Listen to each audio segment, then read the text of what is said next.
Package drinking ওয়াটারের উপর ভরসা করে চলে শহর থেকে গ্রাম সর্বত্রই। এমনকি গ্রাম থেকে শহর প্রায় সর্বত্রই অনেক মানুষের রুটি রুজির সঙ্গে যুক্ত হয়ে গেছে এই জলের ব্যবসা। জেলা জুড়ে অবৈধভাবে যা প্যাকেজ ড্রিঙ্কিং ওয়াটারের ব্যবসা চলছে রমরমিয়ে। তবে ব্যাঙের ছাতার মতন গজিয়ে ওঠা বেসরকারি এই সমস্ত ব্যবসায়ীদের বৈধ কোনো কাগজপত্র আছে কিনা, কিংবা বিভিন্ন সময়ে বিভিন্ন সংস্থা ও সংগঠনের পক্ষ থেকে খোলা বাজারে বিক্রি হওয়া এই সমস্ত প্যাকেজ ড্রিঙ্কিং ওয়াটারের গুণগত মান নিয়ে প্রশ্ন তোলা হয়।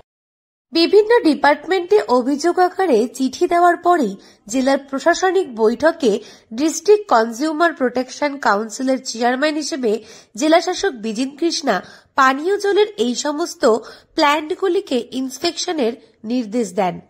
দেখা গিয়েছে অনেক ক্ষেত্রে ব্যবহার করার উপযুক্ত জল আর নেই, কোথাও আয়রনের সমস্যা, তো কোথাও আবার জলে দুর্গন্ধ, যে কারণে এখন প্রায় প্রতিটা বাড়িতেই স্থানীয় প্রশাসনের দেওয়া বাড়ি বাড়ি পানীয় জল প্রকল্পের জল অথবা গ্রামের প্যাকেজ করা জল ব্যবহার করছেন সাধারণ মানুষ।